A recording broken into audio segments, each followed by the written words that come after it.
You're watching India Global. I'm Gauri Dwivedi. Let's start the show with headlines coming in. First up, from AI to nuclear energy, Prime Minister Modi embarks on Paris and United States visits. It's a chance to build on ties, says Prime Minister Modi on his upcoming meeting with President Trump. Prime Minister Modi is all set to co-chair the AI summit with President Macron. Yunus government doubles down on critics' crackdown. Over 1,300 people have been arrested as part of Dhaka's Operation Devil Hunt.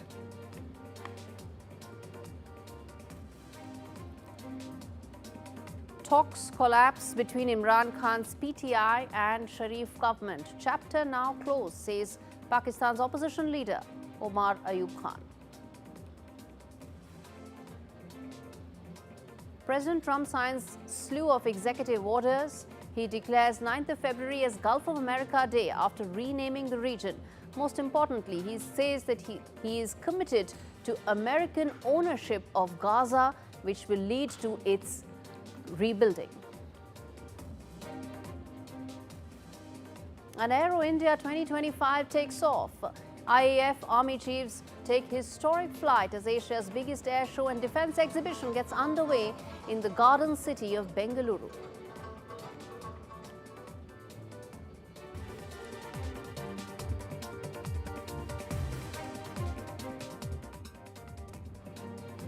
Top story on the show. Ongoing crackdown by Bangladesh's Yunus-led interim government is drawing sharp condemnation from critics, with accusations that the authorities and student leaders are orchestrating a violent, undemocratic witch hunt under the guise of maintaining law and order.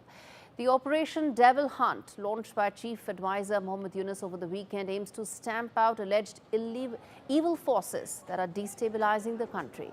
The immediate trigger for the operation was an alleged attack on student activists from the anti-discrimination student movement in Ghazipur, where they were reportedly assaulted while trying to prevent looting at an Awami League leader's house. But the government's heavy-handed response, involving widespread arrests and military presence, has only escalated the violence. The attack on activists and the arrest of over 1,000 individuals, mostly from opposition ranks, suggest that this is less about law and order and more about quashing political dissent. As the struggle for power intensifies, it's clear that Dhaka's brutal tactics are under Muhammad Yunus are stirring unrest and not resolving any of that.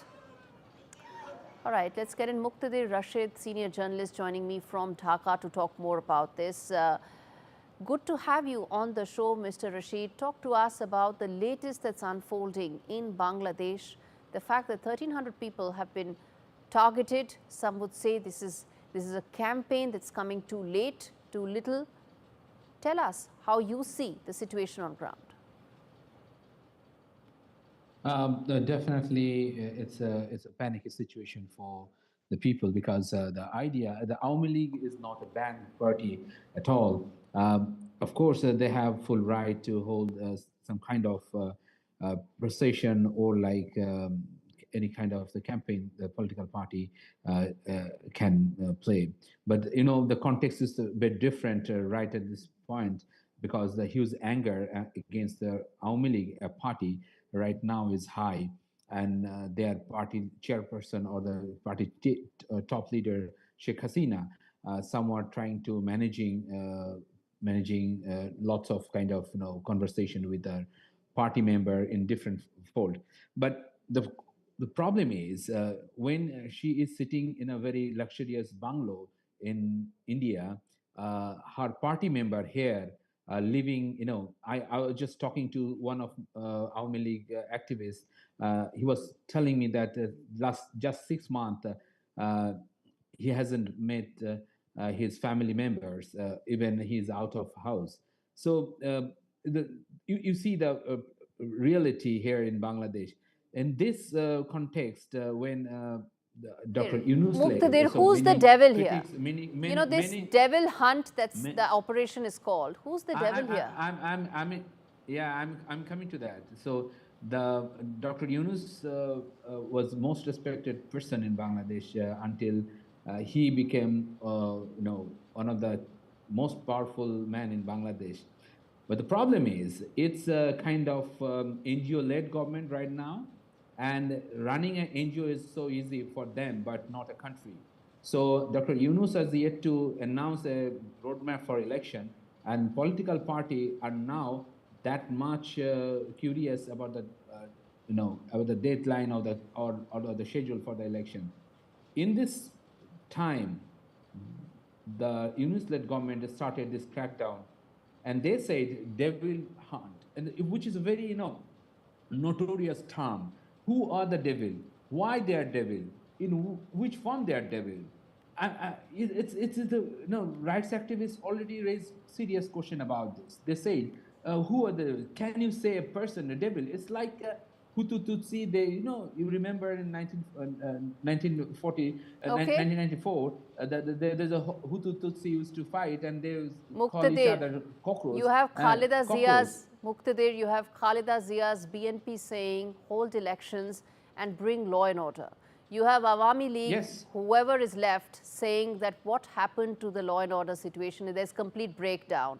The fact is there's complete course. collapse, and it couldn't have happened without Muhammad Yunus's complete support. It's come too little and too late. Thank you so much, Muqtadir Rashid, for joining me from Dhaka on that. We're going to come back to you. There's going to be, every day there's going to be something to discuss. But on that note, I'm going to shift focus now away from Bangladesh onto Pakistan, where the political landscape is, well, rapidly spiraling into deeper uncertainty as the once promising talks between the opposition, that's Pakistan Tehreek-e-Insaf, and the coalition government have officially collapsed. The leader of opposition, Omar Ayub Khan, delivered a stark message on Saturday, declaring that the chapter of talks is now closed. His statement marks the end of the fragile dialogue that had started in December after months of political turmoil following Imran Khan's arrest and imprisonment. Despite 3 rounds of talks, no tangible progress has been made, and PTI is now accusing the government of lacking both goodwill and commitment to talks. PTI's withdrawal from further discussions came after the government failed to form a judicial commission to probe the 9th of May riots and the violent protests that took place in November 2024. What happens going forward when it comes to Pakistan? There's not just uncertainty, but there are also serious questions about whether Pakistan can navigate this storm without further destabilizing whatever is left of its political landscape. Let's get in Imtiaz Gul joining me from Pakistan to talk more about this. And we have Mr. Rajiv Dogra, former ambassador and former consul general to Karachi, joining me. In fact, thank you so much, gentlemen, for taking out the time. Mr. Gul, let me start with you, sir. How do you see this fresh face-off between PTI and Sharif government? Well, actually, it's a face-off between Pakistan's security establishment and Imran Khan. Very often, some critics call it a contest of egos between Imran Khan and the Army Chief General Asim Munir. Having said that, I think the context between, or we can call it the logjam between the two at the moment. Both sides are sticking to their basic stated position. Imran Khan has written 2 open letters to the army chief saying that he loves the army, he likes the army as the guardian of Pakistan's frontiers, but that the army should confine its role to the constitutional duty as described in the Constitution of Pakistan. And he's also demanding abolition of cases that were registered against him, as well as a score of party leaders, and the release of political prisoners, including a cancer survivor, the 73-year-old Dr. Yasmin Rashid, who has been languishing in the Lahore jail since August 2023. So these are fundamental issues. Of course, one is also about the electoral fraud that Imran Khan says basically was unprecedented, and it stole the mandate, people's mandate, away from PTI. Okay. And what we have at the moment right now is a party that hardly had 15 to 20 seats, but was put in charge of the country's political governance. Okay, Rajiv Dogra, before I come to the fact that how's India viewing this, as someone who spent so much time in Pakistan, how do you see this situation? Do you see this increasing in terms of turmoil and uncertainty, given that it's now pretty much come down to street fights deciding who will next govern Pakistan? Well, Mr. Imtiaz Goel would certainly know much better than I do because he's an experienced journalist. But I do recall that in political circles and journalistic circles in Pakistan, they used to say that March is the Shakespearean Ides of March for Pakistan's politics. So we are approaching March, and if that formula is correct, then I think we'll see more turbulence. But let's come to Imran Khan for a moment, because that is your topic. I sometimes get the feeling that Imran Khan has still not got over his cricketing days. He thinks that he's still the captain. Pakistan is a vast cricketing ground for him, and everyone who is assembled there is the spectator that must cheer to every move he makes, even if it is the most outrageous move, whether he is in government or now in opposition and in jail. He feels that he is the commander-in-chief of that cricket field, and no one can contradict him. Unfortunately, there are other politicians who are equally, if not much more experienced, and they feel that now, since they are running the government in Pakistan, they should have their say and full liberty to govern Pakistan as they feel fit. Coming to Imran Khan's current complaint with the army chief that elections were not fair and so on, well, Imran Khan himself is said to have come in with the blessings of the army and their hand on the ballot box. Okay. So you cannot have double standards, but that is what Imran Is Khan that how? is. Okay, hold your thought There is there, one sir. Let me get an standard for Imtiaz him Gul on and that. Hold another your thought there, standard for sir. the rest. On the double Well, standard I part mean, that you said, Mr. Gul, how do you read this? well, I think partially these are the comments which are sort of belittling Imran Khan's honesty. He has been very reckless as a prime minister, but that doesn't take away the honesty and compassion, the national spirit from him.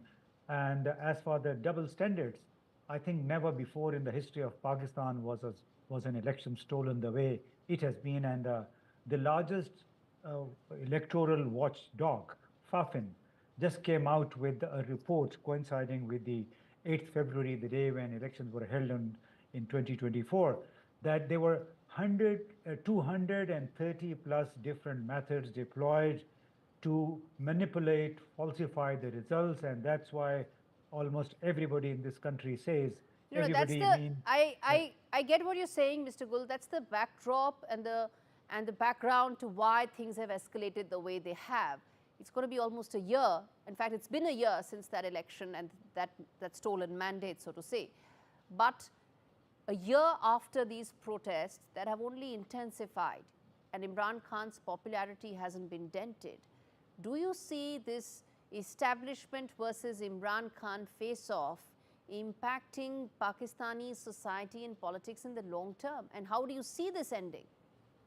well, I think as Pakistanis, we are all very concerned that this face-off is impacting Pakistan's politics, Pakistan's economy, with the minimal credibility of the present government and little political stability. So, there is a huge disconnect between the state institutions and the public at large, particularly those who support Imran Khan. So that's why we as Pakistanis only wish that somebody has to blink in the current situation while addressing the fundamental issues, and that is the stolen mandate as well as the a lot of Indeed. bogus cases that have been registered, instituted against Imran Okay. Khan and his leaders. Mr. Dogra, would you like to come in there, sir? Quick closing comments. Well, I started with the Ides of March, and I hold my view that, these points, counterpoints in politics in Pakistan and elsewhere in the world are par for the course.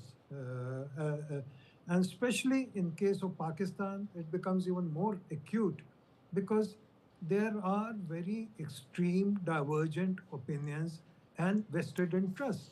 Which country, for example, would have tolerated the kind of protests and the kind of extreme, almost extreme violence against its own army? as had happened through Imran Khan's No, there was no message, extreme violence against the army. Sorry, this is a misnomer. you know, that is one of the principal reasons why he has this confrontation with the army. So I think that whether one is pro Imran Khan or against Imran Khan, we must face the facts that there is a limit which you should not cross even if you are a popular politician. And Imran Khan consistently has crossed those limits. Indeed, he has. On that note, gentlemen, thank you so much for speaking to me on India Global. Well, viewers, the bottom line into how things are unfolding in Pakistan is that Imran Khan is playing a high-stakes game, refusing the Sharif government's call for talks. He's convinced that his grip on streets will translate into political power. At least that's the hope. With institutions clumpering, Khan argues the government hasn't even set up a commission for negotiations. He's betting on momentum, and of course, he's also hoping that his old ally Trump is back in the game. But the fact is, military isn't bowing out easily. Expect more showdowns, more chaos, and more protests that could spiral out of control. This political battle is far from over, and no one knows who blinks first, the army or Imran Khan. And on that note, we slip into a very short break on India Global. We come back with more stories on the other side. Stay with us.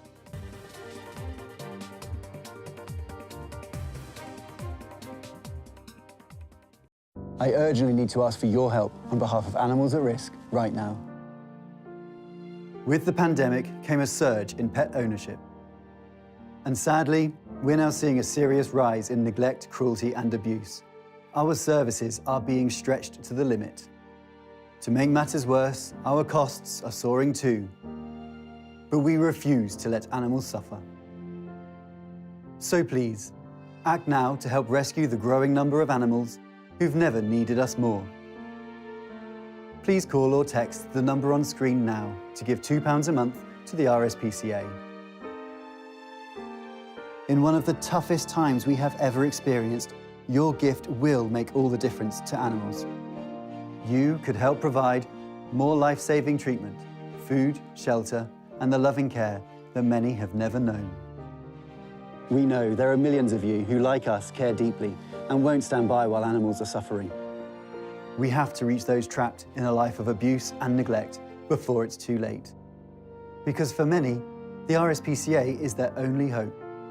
But we can only come to the rescue with the support of people like you. So please, will you help us be there no matter what? Call 0800 313 4392 or text RSPCA to 78866 to start your monthly gift today. Thank you. Family life. It's made of ups and downs and those little moments. But should the unthinkable happen to you? Life insurance from Legal & General can help look after monthly bills, the roof over their heads, childcare costs, and most importantly, your family. Because no one protects more families in the UK than us. Premiums start from £5 a month and they never rise. Plus there's a £120 gift card after you apply. Legal & General. Ensure life goes on. This is an important message for people living with diabetes from people living with diabetes. When I was experiencing the symptoms of diabetes, I didn't know what was going on. You go on the internet and it's full of horror stories. I didn't understand about carbs, I didn't understand about blood glucose levels. That's why the support I get as a Diabetes UK member is so important. You can become a Diabetes UK member for just £3 a month. When you do, you'll receive a practical guide specific to your type of diabetes and a copy of Balance magazine 4 times a year.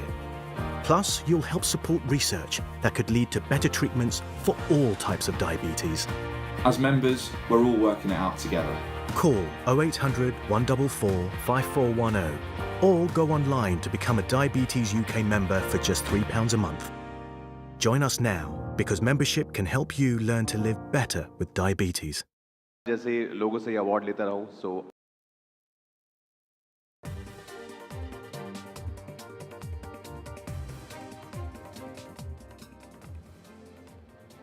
This is India Global. We now turn our attention to the other big story, which is, well, Dramatic turn of events. President Donald Trump's controversial Gaza proposal has ignited a political firestorm, threatening to derail Saudi-Israeli ties. His plan, aiming to redevelop Gaza and displace over 2 million Palestinians, has enraged the Arab world, strained efforts to normalize relations between Saudi Arabia and Israel. Analysts warn the proposal could deepen anti-American sentiment in Saudi Arabia, which is a key American ally. With tensions escalating, Riyadh's careful diplomatic balancing act faces a critical test. Saudi Arabia's rejection of the plan highlights its unwavering commitment to Palestinian statehood, further complicating any move towards normalizing ties with Israel. I'm committed to buying and owning Gaza. As far as us rebuilding it, we may give it to other states in the Middle East to build sections of it. Other people may do it through our auspices, but we're committed to owning it, taking it, and making sure that Hamas doesn't move back. There's nothing to move back into. The place is a demolition site. It'll be, the remainder will be demolished. David K. Johnston, Professor of Public Policy, joins me from US to talk more about. He's joining me from New York to talk to me about, well, what many would say is a very outrageous proposal. We played out what Mr. Trump said, President Trump said. How do you see this, and what are the chances of something like this going through? Well, Gauri, first of all, I don't think this will happen. But there is an important story here, and it's the same story in his efforts to rename the Gulf of Mexico the Gulf of America. Donald, as I've been warning people for almost a decade, wants to be dictator. He does not believe there are any limits on his power. He has said that. I have the power to do anything I want under the US Constitution, he says, which is absolutely not true. But he's testing here how far he can push and how quickly he can put himself in a position where he alone makes decisions. This weekend, his vice president, former Senator J.D. Vance, said that courts don't have the authority to interfere with any orders President Trump issues. That's simply not true, and that's completely contrary to the constitutional scheme in America, but it's added proof that Donald is trying to become America's first dictator. Okay, extreme words, extreme thoughts, but Mr. Johnston, let's try and be a little more objective here. Let me ask you this, that if such a proposal were to go through, how do you see that impacting the region and America's ties with some of the key allies? Well, every single country in the Middle East, other than Israel, has said this would be outrageous. A few of them have called it a war crime. Which I think could be an appropriate covering of taking over land from other people. It would require a significant U.S. military presence for who knows how many decades. And so I don't think it will happen, but it is indicative of Donald's thinking. You know, he says he'll send troops if necessary to take over the Panama Canal, which the U.S. relinquished more than a quarter century ago. He's talked similarly about, he has not ruled out using military force against a NATO ally, Denmark, if he decides to seize Greenland. Okay, and very quickly as we wrap this up, which is that what about the Israeli relationship in the region? Right now, of course, there's a very strong US-Israel relationship under President Trump, but what could be the long-term impact? Well, Israel, since its overreaction to the horrible events that Hamas caused, has been making itself into a pariah state. And there are many people looking at this who've used the same term, a pariah state, because of its overreaction and the killing of all the children, women, disabled, etc. And so I think this has the potential to make Israel even more dependent on the US. And with another president in the future, if Donald doesn't succeed in becoming dictator, that could be very problematic for Israel. But it will certainly be troublesome for Israel with the rest of the world. Okay, thanks much, David. The only thing I'm going to disagree and probably tell our viewers is that the 7th of October Hamas attack really started that chain reaction. And it's very difficult to, in fact, say that women, children died when it came to a reaction, but not when that horrific attack took place on the 7th of October. That was correct. It was that a was horrific inhuman, attack, as I said. horrific, and really has changed the entire Middle East completely. Thank you so much, David Johnston, for taking out the time. And on that note, well, viewers, before we slip into a break, take a look at these breathtaking visuals from the Aero show happening in Bengaluru.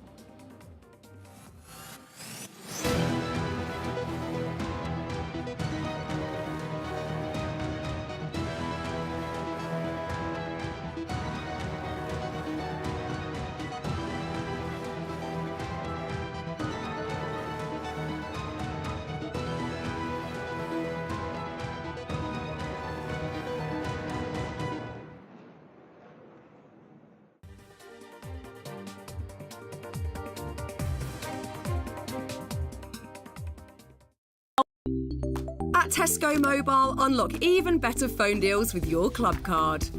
Get our 30 gig SIM for just £12.50 a month with club card prices, saving you £30. Better yet, your club card lets you unlock more than just great deals, like frozen prices and no EU roaming fees until the end of your contract. It pays to be connected. Search Tesco Mobile. Every little helps.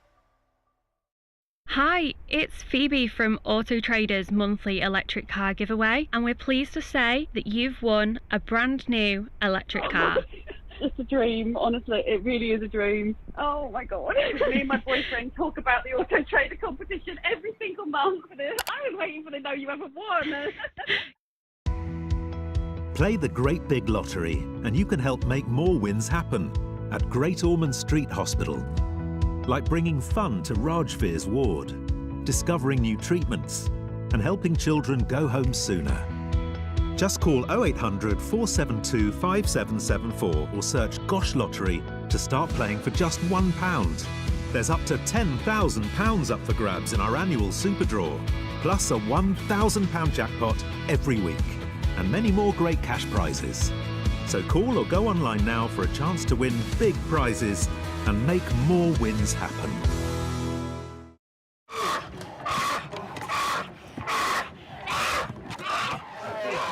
This baby bear is terrified, torn from her mother's paws at a tender age. They will force her to live alone in a tiny, filthy cage, like so many bears driven mad by loneliness, rubbing their wounds raw against the bars, suffering cruelly day after day, year after year, just for people's entertainment. Four Paws found little Potap crammed into a tiny, squalid cage. He'd been there for almost 9 years, lonely and isolated. There are so many more young bears who need your help. Please call 0800 038 0496 or text BEAR5 to 70800 to give £3 a month via your mobile phone. Every month, your £3 could help us free more bears. Help give bears the veterinary care they need and help them live happy, healthy lives in the freedom of our natural sanctuaries. Please call 0800 038 0496 or text BEAR5 to 70800 to give £3 a month via your mobile phone and help Four Paws free bears from agonising torture. Please, don't leave these bears to suffer for a single day more.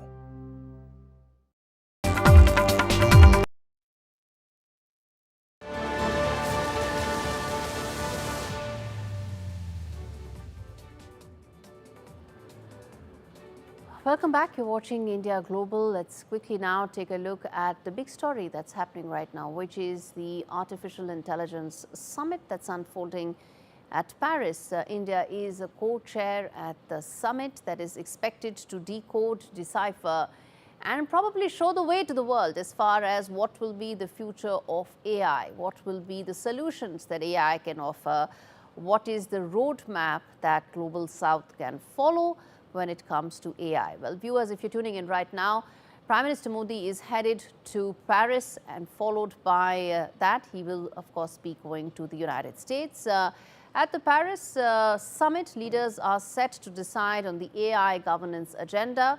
Prime Minister Modi is likely to push for global AI norms that will ensure that there are not just a few countries that hold the key to deciding the AI revolution in the world. Let's quickly now get in my colleague, in fact, let's get in Paridhi Bhanot, who's joining us live from Paris to talk to us about what's happening right now, what can be expected, and talk to us, first of all, Paridhi, where exactly are you standing? And let's get those breathtaking visuals on air where Paridhi is. Hi, Gauri. I am, in fact, standing in front of the Grand Palais, and this is where the AI Summit is unfolding, the Artificial Intelligence Action Summit, as you've just talked about. It's going to be a very interesting 2 days. The summit started earlier today morning. The inauguration took place at 9:30 a.m. Local time. And as the day progresses, of course, there are lots of heads of states that are arriving. In total, there are about over 80 heads of states that are going to be here.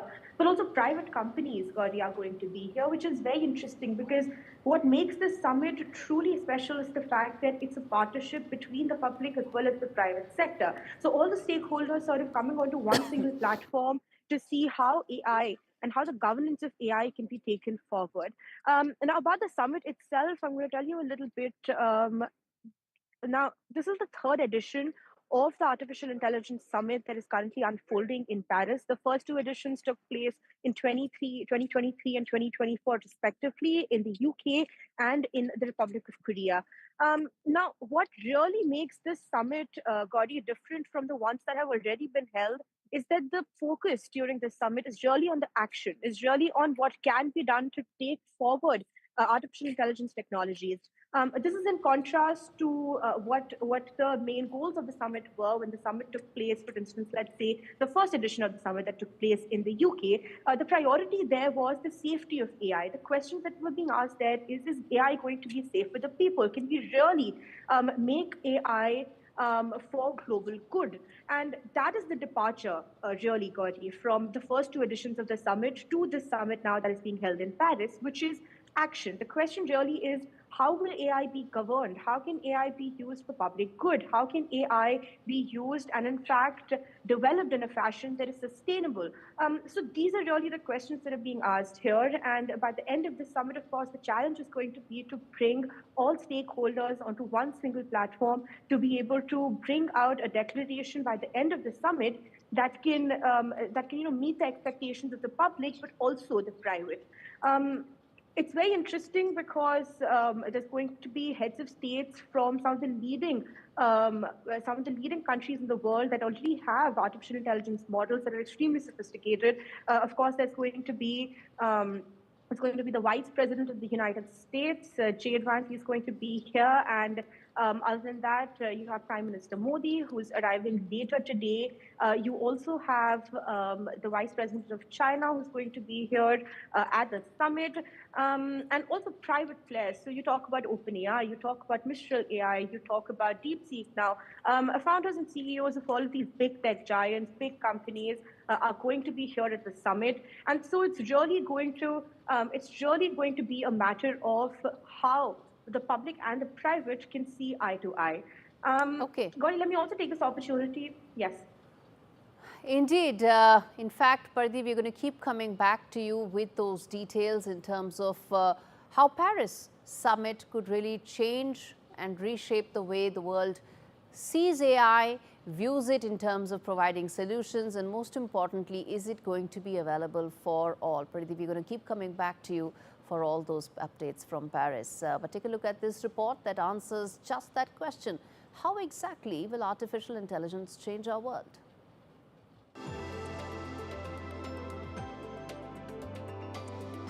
In every corner of the globe, artificial intelligence is no longer just a buzzword. It's becoming the powerhouse driving industries forward, making processes faster, smarter, and more efficient. From healthcare to transportation, AI is shifting the way businesses operate, unlocking possibilities that once seemed out of reach. But as AI continues to revolutionize industries, the question remains, how will it shape the future of work and impact countries around the world? Take healthcare, for example. AI is already enhancing diagnostics, enabling doctors to spot diseases earlier and more accurately. Algorithms are crunching massive amounts of data, helping professionals predict and prevent health crises, reducing costs and improving patient care. In transportation, autonomous vehicles are pushing boundaries. With AI-powered systems, self-driving cars and trucks are cutting fuel costs, improving safety and reducing accidents. From traffic management to logistics, AI is streamlining operations, making transportation more efficient while simultaneously addressing sustainability concerns. But what about the people? As AI continues to grow, some fear it will take jobs away, especially in fields like manufacturing. However, many experts believe it will in fact create new roles, ones that will focus on higher level tasks and specialize in skills like problem solving and creativity. It's reshaping the workforce, pushing individuals to adapt and develop expertise in areas where humans still excel. The global landscape is also feeling the impact. While some countries are embracing AI with open arms, others are struggling to keep up. Countries that invest in AI now will likely lead the change in innovation and economic growth. But those that lag behind risk being left in the dust, unable to compete on the world stage. India, in particular, stands to benefit a great deal from AI. With its large pool of tech talent, thriving startup culture, and vast markets, New Delhi is positioned to be a leader in the AI revolution. By leveraging AI in everything from healthcare to manufacturing, India is already reshaping its economy, creating new jobs, and becoming a global powerhouse in AI-driven innovation. Bureau Report, NDTV.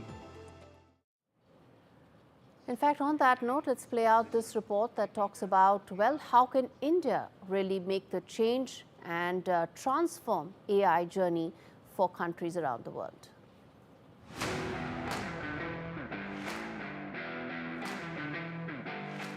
The AI Action Summit in Paris will witness Prime Minister Modi alongside French President Emmanuel Macron, US Vice President J.D. Vance and Chinese Vice Prime Minister at the helm, shaping conversations that will steer the future of AI development.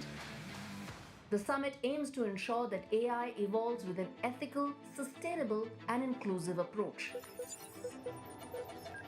It's a major AI summit, and India would be the co-chair of this summit along with France. India and France, of course, have a deep strategic partnership, as you're aware, and the significance of this visit is that India would be bringing to the table the concerns from the global south, that we would like the AI tools to be safe, to be trustworthy, to be secure, that there should not be any concentration of these tools in a particular geography or in a particular set of corporate sector. India's participation marks a key turning point in the nation's technological journey as it accelerates towards becoming a leader in the global AI race. With an eye on innovation and progress, India is already adopting AI to better deliver social services, improve public infrastructure and enhance healthcare services. With a $1.25 billion AI mission and a skilled workforce, India has all it takes to be a global AI leader. This collaboration could open new doors for Indian economy, pushing it further into the realm of tech-enabled manufacturing and next-gen industries. Unlike China, where the DeepSeek's AI models seem to be linked to the state machinery, or OpenAI's ChatGPT models, where profit is the only guiding force, India can create the right balance. Just like its digital public infrastructure, the UPI and the BHIM app, which have now become the backbone for global digital financing models for the global south, India's AI models can create the ideal balance between the two extremes of US and China, one driven only by profit and other primarily meant for state control. As the world fast forwards to the future, India's private sector is showing immense promise.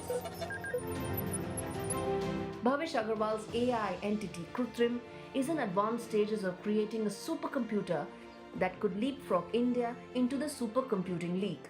And unlike the Western AI models, India can lead the global south in creating cost-efficient supercomputing that can be replicated by poorer countries around the world.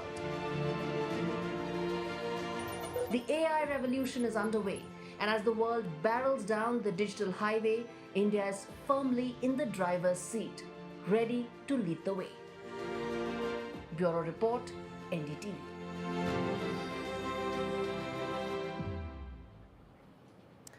So the AI summit is happening in the backdrop of a massive contest that's pretty much playing out between the ChatGPT model and the DeepSeek model. Which model is going to win and what will be the future of AI? This report tells you. With just 2 months in, 2025 is already proving to be a blockbuster year for artificial intelligence. From China's DeepSeek to US's ChatGPT and the Stargate project, Beijing and Washington are now vying for influence in yet another arena, AI. Shifting from a chip war, it seems, a US-China battle for AI dominance has begun. On day one, President Trump announced the Stargate project, which would invest an unprecedented $500 billion in developing US AI infrastructure.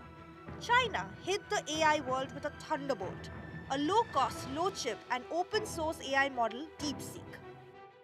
The release of DeepSeek AI from a Chinese company should be a wake-up call for our industries that we need to be laser-focused on competing to win, because we have the greatest scientists in the world. Yet President Trump didn't take this sitting down, with federal agencies pushing to ban DeepSeek on government devices, citing security concerns. Beijing hit back, calling the move politicization of trade and tech. 中方一贯反对泛化国家安全概念，将经贸科技问题政治化的做法。同时，中方也将坚定维护中国企业的合法权益。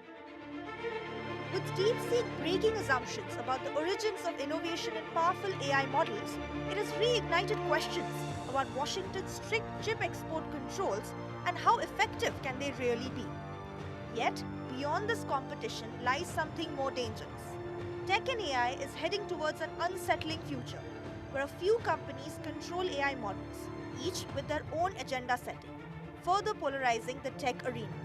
As President Trump reverses most Biden-era policies on regulating AI, protecting against AI-enabled information threats, and tech moguls vie for influence in the political order, US tech policy has become more unpredictable than ever before. This makes the Paris AI Action Summit crucial for stakeholders from across the globe to come together in shaping global AI governance. Disha Bagchi for NDTV. All right, we slip into a break. Coming up on the other side is an exclusive conversation that NDTV had with the envoy to the AI Summit. Stay tuned for that exclusive with Martin Tisney, who is an envoy at the AI Summit.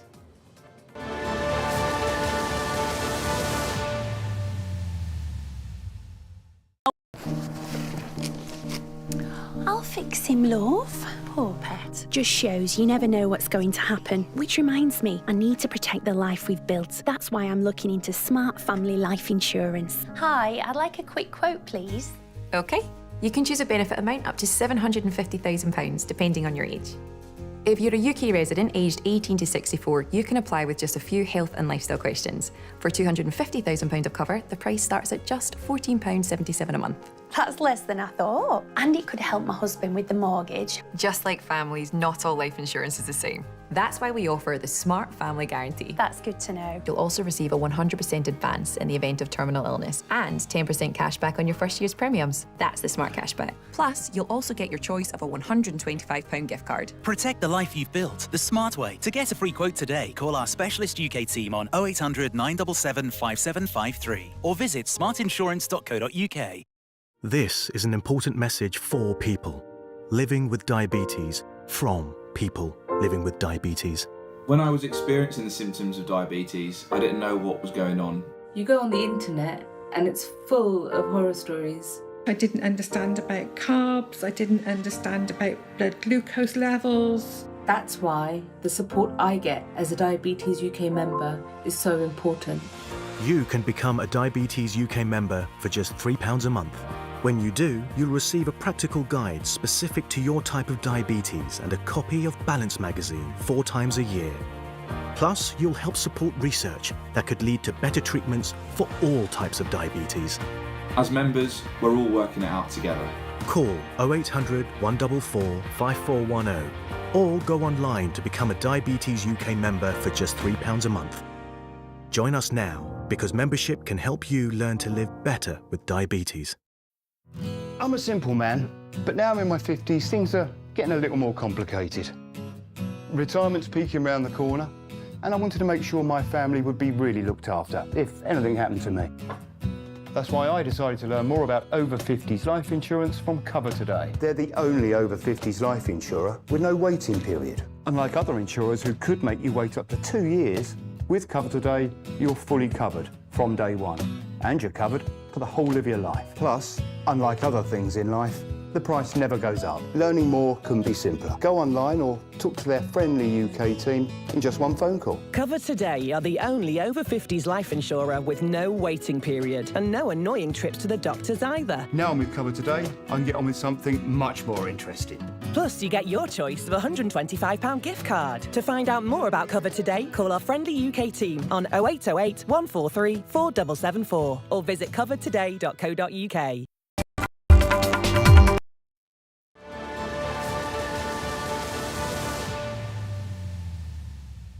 To talk more about the AI summit, to talk more about the role that India could play in this and why India could be central to a global AI revolution, let's now get in Martin Tisney, who's one of the envoys of the AI summit that is set to kickstart in Paris. Mr. Tisney, thanks so much for speaking to NDTV. One of the biggest things that the forum is really trying to do, the summit is really trying to do, is create a global framework for AI to ensure that no country has undue advantage over the others. Let me start by asking you, sir, how crucial do you think this global framework will be for the future of artificial intelligence?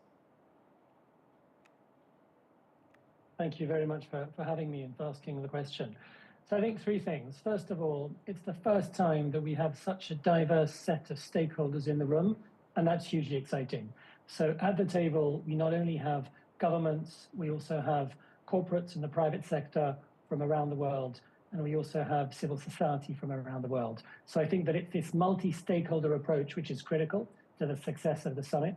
The second one is that the summit not only focuses on the potential harms from artificial intelligence, which was the focus of the first summit in the United Kingdom, it also focuses on the opportunities. So it's really looking at the 2 sides of the coin here. And I firmly believe that in order to unleash the potential of AI, we need to look at both. We need to look at how we unlock opportunities and at the same time, how we minimize harms. And the third piece is that the summit is based on concrete deliverables, actions. It's the AI Action Summit, and we will be announcing those on Tuesday after the closing session. Indeed. Indeed. As far as the co-chair of the AI summit is concerned, India is set to play a very important role. How do you envisage India's role in terms of ensuring that this framework the AI framework is accessible to all and not just to the rich countries who've made early strides? I think the role that India plays is critical. We very much welcome India's role in the summit and our deep working relationship. And obviously, India plays a key role in the ecosystem. And it's a pleasure to be working with them. Okay. Okay, we'll come to the India role probably as the summit goes along. But then let me ask you, in terms of the trajectory of AI, where do you see it? Do you see it closer to the profit-led, private sector-enabled model that US is championing? Or do you see that the China model, which is state-controlled and government-led, really having a major role in terms of what will be the future of AI? So I think the first thing is the future of AI is open. It's not private or public. I firmly believe that it's both. To do this, we need 3 things. We need to share data. I think that the bottleneck in artificial intelligence increasingly will become data as much as compute, if not more. And when it comes to sharing, accessing data, the state plays a very important role. So that's the first piece. The second one in this point of the future being open, I think the open source AI ecosystem is critical. That is an ecosystem that needs support in order to be resilient. And that is an area where both the public and the private spheres play critical roles. And the third one is the participation of citizens. I think that is really important. I'll give you a concrete example when it comes to AI in healthcare and sharing sensitive health data. We need to be working with patient data organizations, for example. And again, that's at the intersection of the public and the private sphere. So I think that it's a combination of both. In order to bend the arc of AI towards the public interest, we need the private sector and the public sector on board. I think in the same vein, as I was saying earlier, our focus here is both on unlocking opportunities and minimizing harms, and our focus is really deeply on working with the public and the private. Mr. Tisner, you spoke about opportunities at the beginning of this interview. How do we ensure that countries do not miss any opportunities, particularly when it comes to resolving social problems? You know, you're very passionate about cancer, you spoke about that, and also to ensure that there's no fragmentation of public interest AI. Thank you for asking a good question. I think the fragmentation of the field is one of the challenges that we faced when I started this appointment as thematic envoy a year ago. That was one of my key focuses. And the focus there was, how do we reach scale in these areas? And the conclusion is we need to focus on the enabling environment. We need to focus on the ecosystem before looking at particular projects. And that means three things. It means how we share, access, and make available data sets in ways that are both safe and privacy preserving, how we reinforce the open source AI ecosystem, and how we deeply work with affected communities. I think the three pieces there are critical, and that is something for all countries to work together on and embrace. That's the first one. I think the other one is really for us to be outcomes-led and focused on the problem in order to then see how data and AI can potentially work. So to give you an example that I was talking to one of our key experts about earlier this week, if the focus is on understanding the underlying causes and treating long COVID, the question here that we need to address is a combination, very complex combination of environmental data, genetic data, nutrition data, and in looking at that problem, then seeing how artificial intelligence can help. So I think being problem-centered and hypothesis-focused is super important. So global leaders are meeting at Paris to try and find collective solutions that AI can enable for nations. How far away are we from government incubating such solutions that can be scaled across the world? So I think we're close. I see a key role for governments around data. I call that the public interest advantage. You know, money can buy compute, it often can't buy data. And I think we're close. The thing to bear in mind is that a lot of the conversation at a global level to date about artificial intelligence has been around an optimization for artificial general intelligence. So it's been around how it's possible. Many of these firms are focused on how it is possible to achieve a moment when effectively AI can work without human input, right? AI effectively gains a semblance of consciousness. Now, that might be a long time away. What we're focused on at this point, we are focused on the harms and the opportunities, is looking at how, with the tools, the approaches that we have today, we can very concretely help towards solving challenges in health, for example, and in education. And for that, I really don't think we're very far. Okay.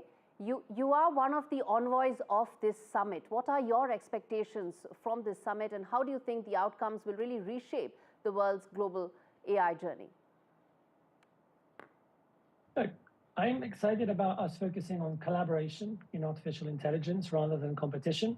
I think we're at a key moment in the AI market. The AI market is shape-shifting. I think what's happened over the past few weeks, and we were expecting this with open models, so the ability to have models that are open, that anyone can use and tool with, I think that's a huge opportunity for the public interest and one to seize.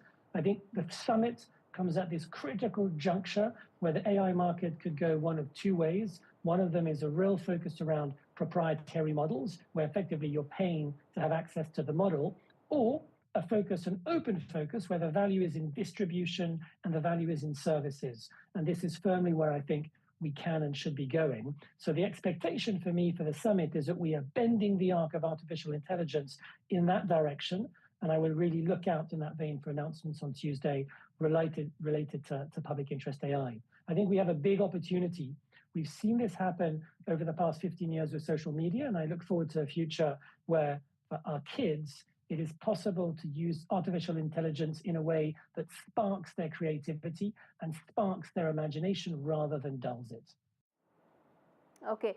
Before we wrap this up, Mr. Tisne, I have to ask you this question about resources. How big a constraint do you see that for some of the developing countries to really harness AI's full potential? I firmly believe that the world is not divided between AI givers and AI takers. I think collaboration is the way forward. And one of the key initiatives which we will be announcing, one of the key partnerships we'll be announcing on Tuesday, will be the creation of a financial, a funding vehicle to really enable these public interest partnerships to thrive globally, collectively, between countries, between the private sector, government, and civil society on a very different scale than we've seen to date. So I'm optimistic. All right. That's always a great note to end the conversation. Thank you so much.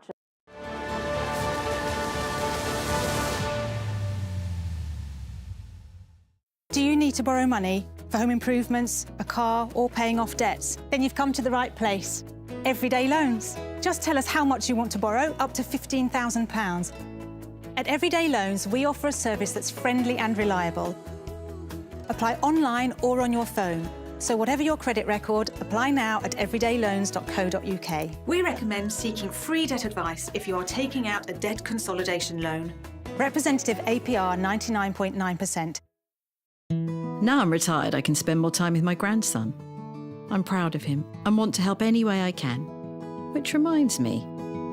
Welcome to British Seniors, the UK's #1 rated provider of over 50s life insurance. Hi, I'd like a quick quote. No problem. We're proud to offer our seniors lifetime guarantee. With 100% of claims having been paid, we guarantee your premiums will never go up and that you'll speak to one of our specialists in the UK. Well, that's good to know. UK residents aged 50 to 80 are guaranteed to be accepted. Depending on your age, your loved ones can get a cash payout up to £10,000. And that money can help with my funeral costs or even be used as a gift. I'll do it.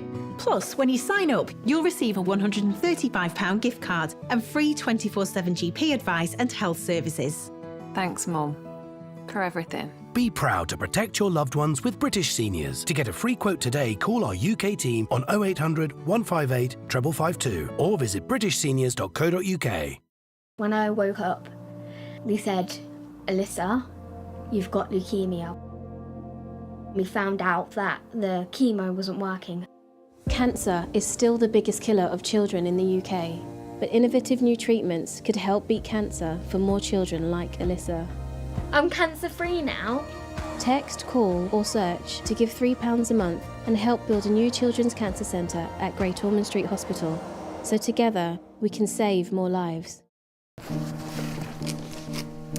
I'll fix him, love. Poor pet. Just shows you never know what's going to happen. Which reminds me, I need to protect the life we've built. That's why I'm looking into smart family life insurance. Hi, I'd like a quick quote, please. OK. You can choose a benefit amount up to £750,000, depending on your age. If you're a UK resident aged 18 to 64, you can apply with just a few health and lifestyle questions.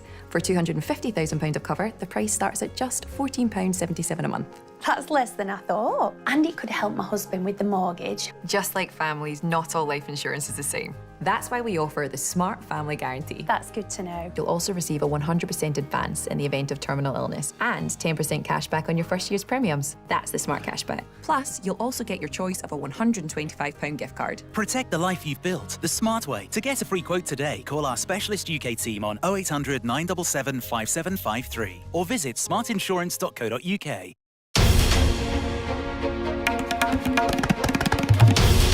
This is NDTV, and you're watching NDTV 24/7.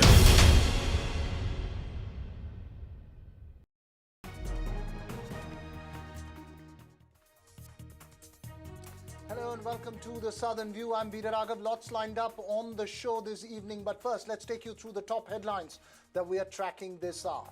Starting with Jammu and Kashmir, Chief Minister Omar Abdullah meeting Home Minister Amit Shah for talks on restoration of statehood for Jammu and Kashmir. He says the talks were positive. The Tirupati Laddu ghee adulteration face-off continues in Andhra after the CBI action in the case. The Tirumala board blames the earlier YSRCP government and former Chief Minister Jagan Reddy for the adulteration. And the spectacle in the skies over Bengaluru. It's full of spectacles as the 15th edition of Aero India kicks off. The Russian Sukhoi 57 and America's F-35 are the two fifth-generation highlights as the two fifth-gen fighters fly past.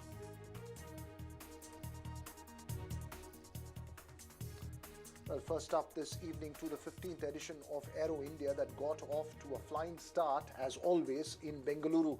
Defence Minister Rajnath Singh inaugurated the four-day event at the Yelahanka Air Force Base in the city, which started off with the IAF's AN-32 dropping the famous Akash Ganga skydiving team. Several different aerial acts on display, as you see on your screens, including the Surya Kirans, which did their bit to a riveted audience on the ground. The highlight of the day was the two fifth-generation fighters, the Russian-made Sukhoi 57 and the American F-35 Lightning, blazing through the skies of Bengaluru. Virtually every part of the city could hear the jets fly past.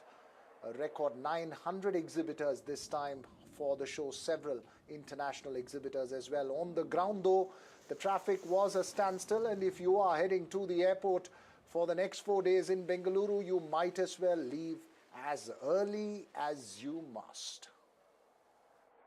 As a testimony to the emergence of India as a defense export nucleus, India has seen 31 times growth in the export of defense products in the last 10 years as compared to financial year 2013-14. Friends, we have continuously revised and updated our defense product lists, which the aim to encourage more players to enter defense production.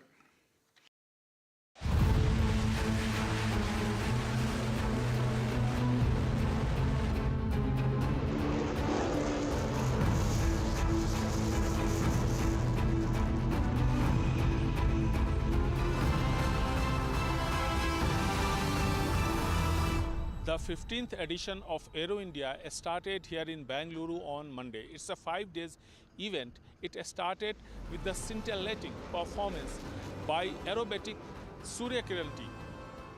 Union Defence Minister Rajnath Singh was present here along with the CDS and the 3 chiefs of the services. Dignitaries from other countries and army personnel were also here. More than 90 countries are participating in Aero India. This year, what we have been told by the Ministry of Defence, and also 150 stalls out of 900 are from foreign exhibitors. Here this time, more focus is on AI-based technologies and drones.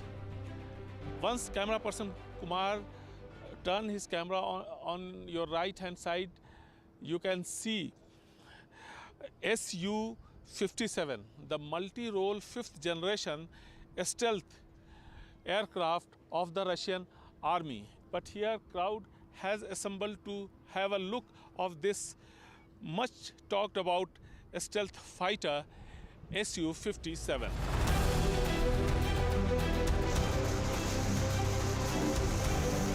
With camera person Kumar, Nihal Kidwai for NDTV.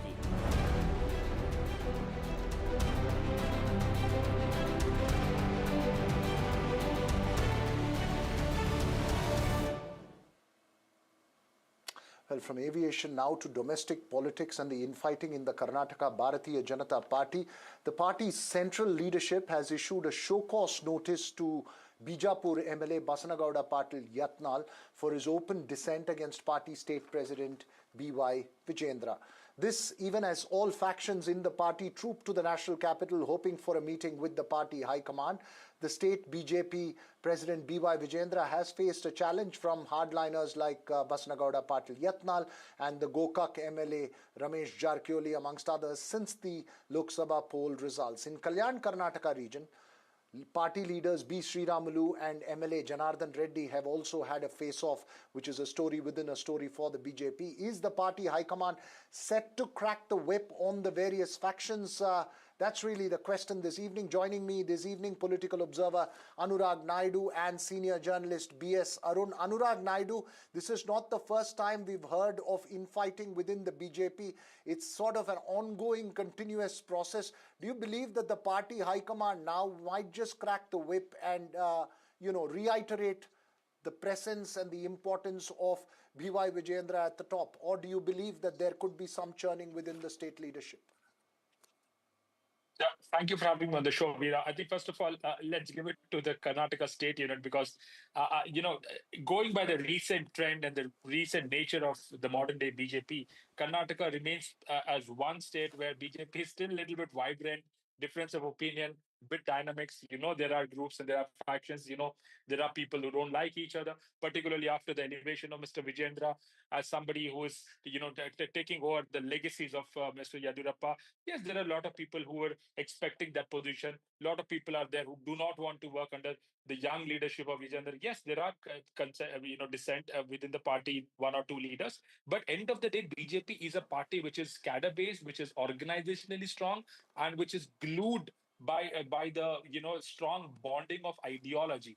And none of these leaders can really win and be successful in public life without the platform, the ideological bedrock that BJP provides. So I think at the end of the day, when the top brass of the BJP, the high command steps in, everything will fall into place. Yes, they're trying, some leaders might be trying to raise their voices. That's how democracy works. And I think BJP also has internal democracy. We should appreciate the fact that at least they're allowing leaders to express their opinion. They're doing it in open. We should not look at it from a point of view of, okay, there is toot gaya, ghar toot gaya and all that. But I think it's just a matter of time they will fall in place. But Anurag, unfortunately, if the same expression of opinion happens in the Congress, every observer turns around and says it's infighting. Well, this does seem to be an embarrassment for the party in many ways that's out there. B.S. Arun, really the question is that while you have Basanagowda Patil Yatnal, while you have Ramesh Jarkioli, while you have the factions which are speaking, there really seems to be no major strong alternative to Vijayendra or that Yediyurappa legacy within the BJP. Is this a reality that the rest of the BJP in Karnataka will have to live with, that there is no other alternative who can hold the party together, and perhaps they are far more powerful than the rest of the factions in the party are? Veera, before answering that question, I would like to just go a bit background on this issue. This Basanagowda Patil Yatnal, MLA from Bagalkot, Lingayat to boot, has been doing this anti-party activities or speaking against the chief minister or speaking against the party president for the last 3 years. He has called them by names. He has even said that if you have to become a chief minister in the BJP government, you have to have 25,000 crore ready. These kind of statements were made by Yatnal long ago, but party took no action. Party, in fact, issued notices. He didn't care for that. 3 times, this is the 3rd time. Today, this is the 3rd time that the party has given him the notice, but he has not replied to the earlier notices. Whether he will do so this time, I don't know. So, of course, the party leaders are there in Delhi today, but that is for, the housewarming ceremony of Minister Somana. So coming back to the Karnataka BJP's tussle, the party has been, split open widely because many leaders are fighting themselves or fighting against Vijayendra. You take Dr. Sudhakar, a former minister, health minister, and he has said because one district president was named, he has said that from today there is a war between me and Vijayendra. You take Ballari, there is a war between Sriramulu and his earlier friend of erstwhile friend, Reddy, Janardhan Reddy. So like this, there are 3 groups in the, Veera, just give me 1 minute. There are 3 groups in the BJP, state BJP. 1, followers of Vijayendra. 2, Yatnal and his friends, which these friends are growing by the day. There are 10 to 12 now. Earlier, only Yatnal was there. And the 3rd one is the neutral group. You know, right, quickly, Arun, please. We're completely out of time now. It is said Bommai, Ashoka, opposition leader, and others are in this group. So there are three groups in the BJP. And now, coming back to your question, Veera, it's very difficult to say whether continuing Vijayendra will, will do away with all these factional fights. So it's very important for the party to sit together, ensure that the party doesn't have any dissident activity within in the next few days to come, because it's crucial that party will have to nominate either Vijayendra, either continue Vijayendra, or nominate. It'll be interesting to watch out. I'm sorry to cut you short there, Arun. I've completely run out of time, but you're making an important point. There are different factions, and it will be interesting to watch how this plays out. Obviously, a show cause notice, as you point out, has been issued, but this is not the first time that Yatnal has got a show cause notice. Thanks very much, Anurag Naidu, as well as B.S. Arun, for joining us this evening. Now to a quick check of the possible dissidents in the All India Anna DMK in Tamil Nadu. That's after senior party leader and six-time MLA K.S. Sengottayan boycotted a function to felicitate party chief and former Chief Minister Edappadi Palaniswamy in Erode. Does this reflect friction at the top in the AIADMK? Sengottayan, who belongs to the same region and caste as EPS, was a contender for the party leadership after the demise of J. Jayalalitha. Is this a part hustle at the top in the party in the run-up to the 2026 polls? That's an important question, and Sam Daniel tells us more. Boycott of a function organized by farmers to felicitate AIADMK chief